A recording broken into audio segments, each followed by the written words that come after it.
Recently, I turned 25 years old, and I have some thoughts that I want to share with you about that. I feel like reaching this milestone can bring up lots of different thoughts and emotions in people in general, but being autistic brings a whole other layer to it, especially discovering that I'm autistic later in life. I'm still navigating all of that on top of everything else. So yeah, my quarter-life crisis is quite intense. If you've seen my first video, you know that I've been stuck in my life lately. This hasn't changed since I made that video.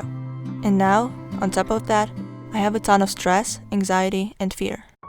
This is probably the most personal video I've made so far, because I'm sharing how I'm really doing and why it's so hard to get my life together. The thing is, as a child, I never knew who I wanted to be when I grow up. I could never visualize myself as a grown-up, and I never wanted to become one. As I got older, I realized that growing up can actually be fun. As a late teen approaching adulthood, I was excited to eventually turn 25, because I thought that by this age, things would surely work out. But here I am, 25 years old, and the only thing I thought I would have by now is a degree, which is basically useless now anyway. It feels like I'm back in the same spot I was when I graduated from high school, and like all these years, I've been postponing that time of uncertainty about my career and future in general.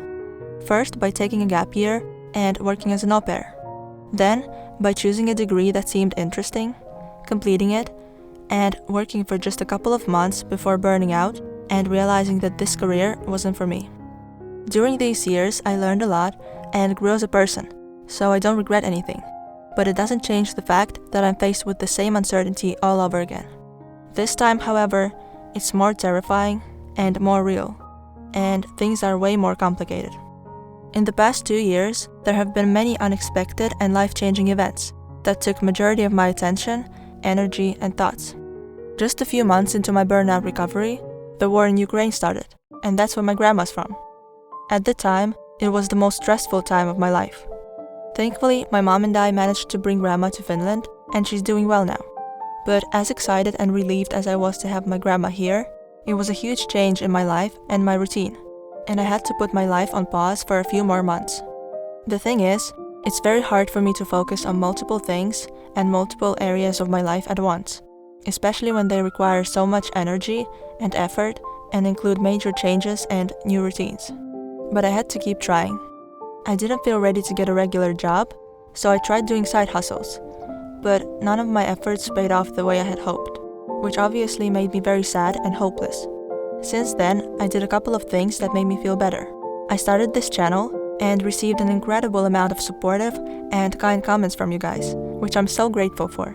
I also went to the psychiatrist, got referred to an autism assessment, and things were starting to look a bit more promising. But then, a very unexpected and scary thing happened. In May of this year, my mom got diagnosed with breast cancer, and all of our lives turned upside down. I've always had anxiety surrounding health and well-being of my loved ones, so you can imagine what it's like now that my worries and fears have become a reality. Saying that I'm scared is an understatement. We know a lot more now than we did in the beginning, and although the road ahead is very hard, the treatment plan is quite clear, so my anxiety is not constant right now. But it was definitely very intense and paralyzing in the beginning. All of my problems instantly seemed very minor, and I even felt bad for feeling the way I did. But as my mom also says, there will always be someone who has it worse than you, and it doesn't mean that your struggles and problems aren't valid. So, needless to say, this is not how I ever imagined to enter my mid-20s.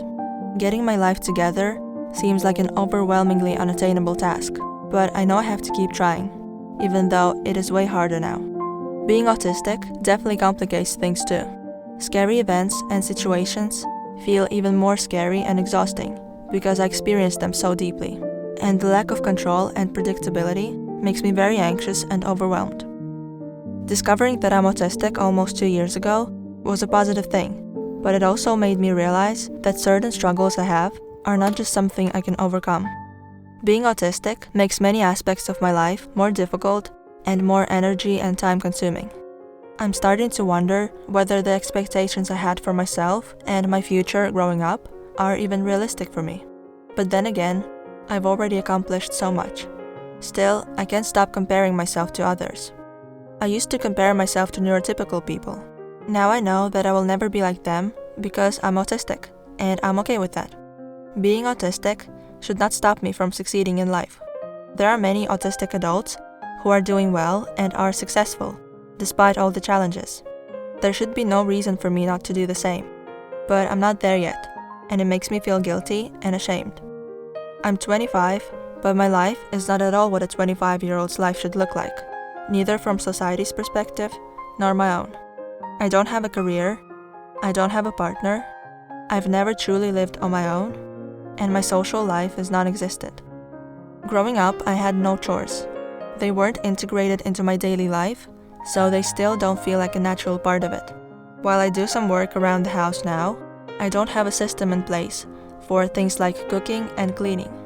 Partly it's because I'm not the only one in charge of the house, and it's hard to find my place within the already existing system.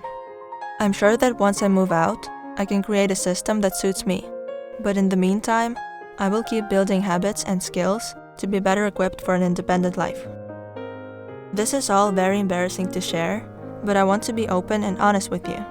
I know that talking about this can help those of you who are in a similar situation feel less alone, and hopefully one day, we can all look back on this period of our lives and see how far we've come. Despite all the hardships and struggles, I love my life and have so many things that I'm grateful for. My family, my health, and the privileged position I consider myself to be in. It's scary to think about the future, but I'm trying to stay optimistic. I'm actively working towards being more independent and towards the things that I see as possibilities for myself, especially in the near future. And for now, that's all I can do.